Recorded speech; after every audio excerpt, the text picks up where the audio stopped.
everyone, it's Mrs. Ashton. If you need some extra help with deciding which operation to use, watch this video. All right, so we're going to be looking at problems having to do with addition, subtraction, multiplication, and division. Let's look at our first problem.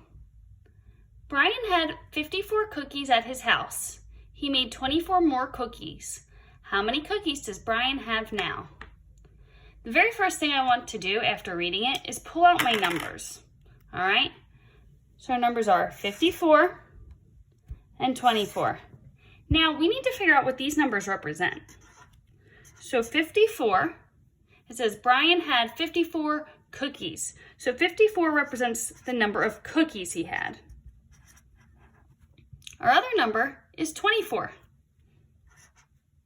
24 represents how many more cookies he got.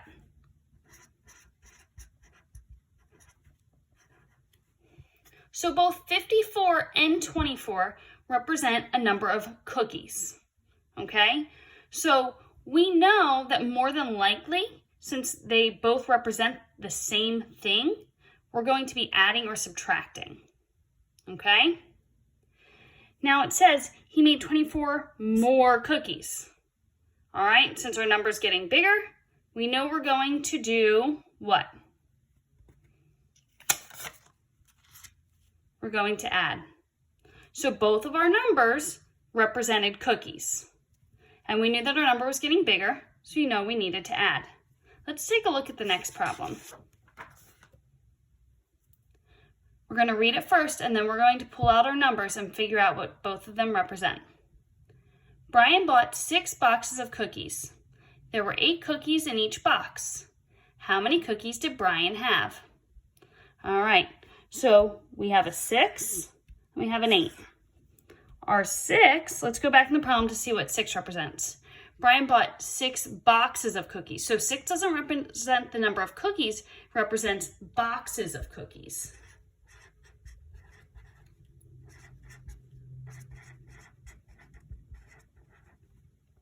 And then if we go back, 8 represents the number of cookies in each box.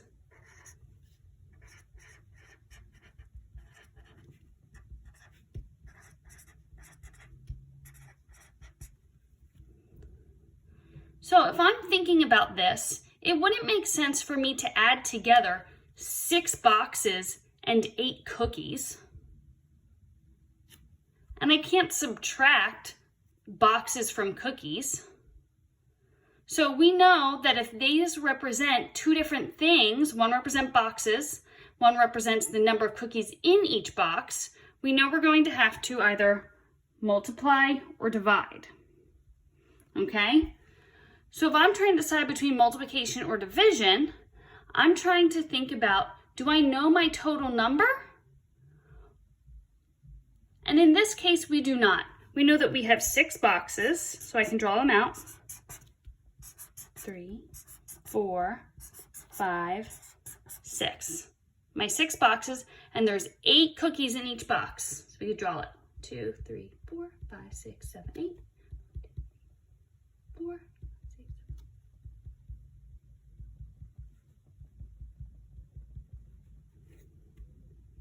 So I'm just drawing it out to represent it.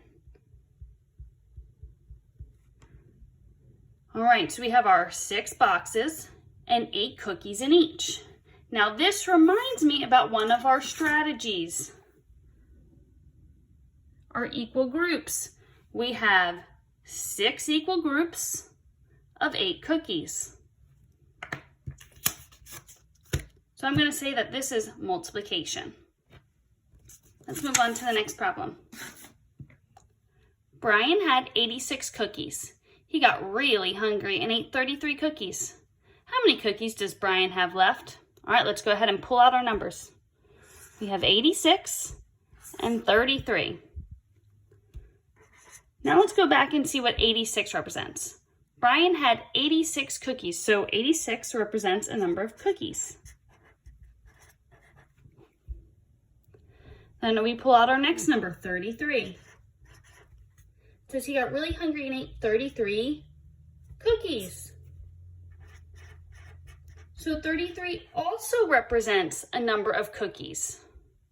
So these are both of these numbers are representing the same thing. 86 is representing cookies. 33 is representing cookies. So again, typically when they are representing the same thing, we are going to either add or subtract.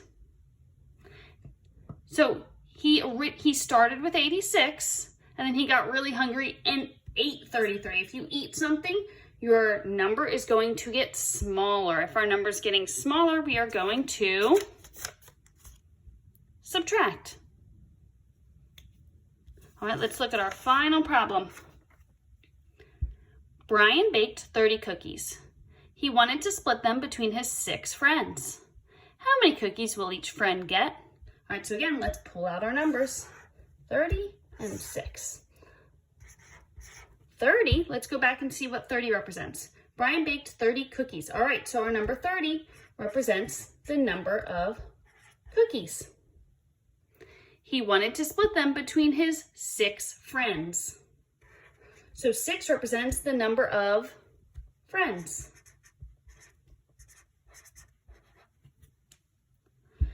So these numbers represent different things. The 30 represents cookies, the 6 represents friends. So typically when our numbers are representing different things, we're going to be looking at either multiplication or division. All right, so let's go back in and decide if this is multiplication or division. So he baked 30 cookies. So that's our number right here. And then he wanted to split them between his 6 friends. So our 6 friends are going to be our groups, okay? The question it asks, how many cookies will each friend get? So 30 is our total number of cookies that we have. And then we're going to split them up. So if 30 is our total and we're going to be splitting it up between our 6 friends, we're going to need to divide. So what we talked about today, if our numbers represent the same thing like this problem and this problem, we're going to be either adding or subtracting. If our numbers represent different things, like this one, they represented cookies and friends, or this one where they represented boxes of cookies and the cookies in each box, we know we're going to need to multiply or divide. So what I want you to take away from this is remembering that whenever you see a word problem, you first need to pull out the numbers and figure out what each number represents.